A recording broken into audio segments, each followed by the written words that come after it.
కన్యాదానం వల్ల ఫలితమేమిటి?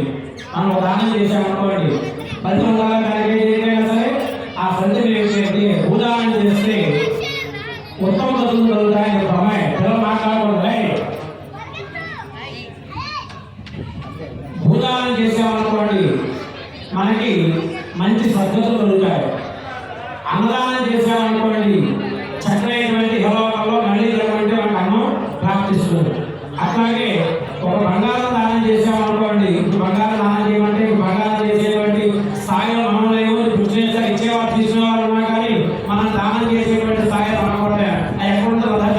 ఎక్కడుందని ఆకాశంలో ఉంది. బంగారం దానం మనం చేసే స్థాయిలో లేవు. చేస్తే ఏమవుతుంది అంటే వంశం నిలబడుతుందట. తర్వాత కన్యాదానం చేస్తున్నా. కన్యాదానం చేస్తే ఏమిటయ్యా అంటే ఎందువల్ల కన్యాదానం చేయాలి? త్రిగుణీకృత అగ్నిశోమ అతిరాప్త అప్తోర్యామ శాంతపన వాజపేయ పౌండరీక అంటే పౌండరీక అశ్వమేధ యాగాలు 40 యాగాలట.